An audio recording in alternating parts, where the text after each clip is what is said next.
थानेसर, सपनों का कुरुक्षेत्र, सपनों का हरियाणा, मैं समझता हूं उसके ऊपर हम बढ़ रहे हैं। मेरे लिए बहुत सौभाग्य की बात है कि जो मुझे ये अवसर मिला कि मैं आप लोगों के बीच दोबारा आ सकूं। मैं इसके लिए बहुत आभारी हूं माननीय प्रधानमंत्री श्री नरेंद्र मोदी जी का, खट्टर साहब का, नड्डा जी का, जो उन्होंने इस लायक मुझे समझा और यहाँ के चुनावी मैदान के अंदर मुझे उतारा। आप लोगों से मेरा रिश्ता 30 साल पुराना है। जब यहाँ बाबूजी आए थे 94-95 में आए थे, पहले 96 में, 96 में, 94-95 में आए, 96 में यहाँ से चुनाव लड़े। उन्हें बहुत यहाँ पर प्यार और आशीर्वाद आप लोगों का मिला।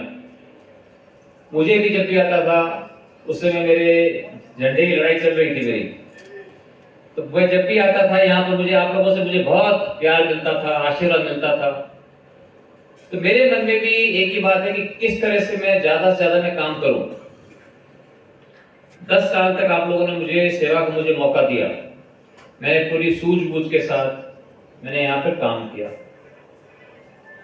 उसके बाद इन 10 सालों के अंदर भी समय बदलता है।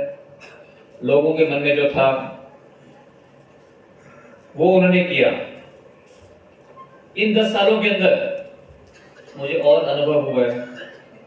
अनुभव बढ़ा है मेरा, लेकिन मैंने अपने वजन को नहीं बढ़ने दिया। आप देख सकते हो ना, मैंने अपनी कमर बढ़ने दी। इसलिए इस ज्यादा अनुभव के साथ मैं आप लोगों के बीच में अब आया हूं और हमारे मंत्री जी को भी बहुत अनुभव, और मेरी जो है इस कुरुक्षेत्र के मैदान के अंदर इनकी जो है ड्यूटी लगाई है मनोहर लाल जी ने मेरे सारथी बनने की। तो इन्हीं के नेतृत्व में जो है ये सारा का सारा चुनाव ये अर्जुन लड़ेगा और मेरा भाई जो है मेरे कृष्ण बन करके जो है इस चुनाव को मुझे लड़वाएंगे। और आप सब लोगों के आशीर्वाद से मुझे जो है बहुत से लोग रास्ते में शुभकामनाएं कम देते हैं, मुबारकबाद ज्यादा दे देते हैं कि जी मुबारक हो, ये हो गया, वो हो गया। लेकिन मेरी आप सबसे मेरी प्रार्थना है, चुनाव होता है, हमें जो है एकजुट होकर के सबको काम करना है। और आप सब लोगों को मेरी हाथ जोड़ करके विनम्र आपसे निवेदन है कि आप सब लोग अपने आप को नायक सैनिक समझ करके, मनोहर लाल जी समझ करके, सुभाष सुधा जी समझ करके, नवीन जिंदल बन करके जो है आप लोगों ने एक एक के बीच में जाना है। और मेरी जितनी यहाँ पर मेरी बहनें हैं सभी अपने आप को उमा सुधा जी बन करके आप लोग जब जाएंगी और आप लोग जब अपने भाई के लिए वोट मांगेंगे, नरेंद्र मोदी जी के लिए आप वोट मांगेंगे, तो मुझे पूरा विश्वास है कि सारी जगह आज पूरे देश के अंदर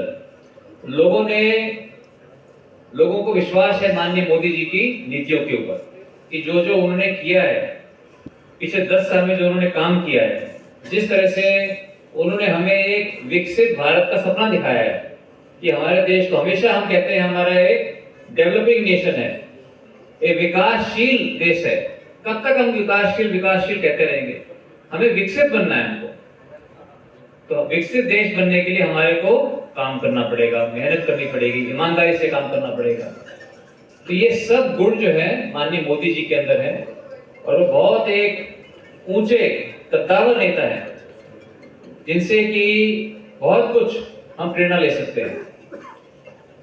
जो सपना मैंने देखा था कि हर घर तिरंगा होना चाहिए, आप जानते हो, घर घर में कोशिश करता रहता था, घर घर के अंदर तिरंगा झंडा लगाऊं, बड़े बड़े झंडे लगाए जगह जगह पे। वो सपना सही मायने में पिछले साल जो है जब माननीय मोदी जी ने हर घर तिरंगा जो है एक अभियान छेड़ा, तो वो सपना जाकर के मेरा 30 साल के बाद वो सपना जाके साकार हुआ। आप में से बहुत से लोगों को मेरे साथ में काम करने का भी मुझे मौका मिला। आप पीछे पड़ा था सफाई करवाने के पीछे, कहीं घास बड़ी हो घास कटवाने के लिए, घर घर में शौचालय बनाने के लिए। वही चीजें जो है माननीय मोदी जी ने पूरे देश के स्तर के ऊपर उन्होंने इसमें कामयाबी हासिल की। तो इन्हीं बातों से प्रभावित होकर और जब मुझे उनका बुलावा आया, जब मुझे उनसे मौका मिला, तो मेरे मन में तो था, लेकिन मैं अपने काम पे लगा हुआ था, लोगों से रिश्ता था।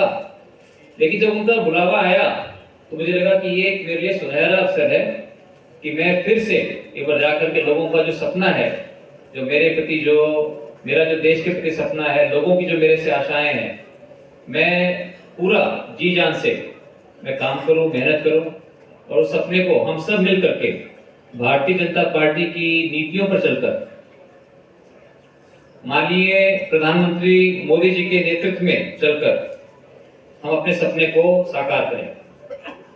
और आज इतने प्यार से जो आपने पगड़ी मुझे पहनाई है, मैं आपको विश्वास दिलाता हूं, जब भी मैं मंदिर में जाता हूं या ईश्वर का जब ख्याल आता है तो ईश्वर से मैं यही प्रार्थना करता हूं कि ईश्वर मुझे इतनी शक्ति देना, मुझे इतनी बुद्धि देना कि जो लोगों की मेरे से आशाएं हैं, मैं लोगों की आशाओं के ऊपर खरा उतरूं और जो पगड़ी आप लोगों ने पहनाई है, इस पगड़ी की हमेशा मैं लाज रखूं और आपका सर हमेशा गर्व से ऊंचा रखे।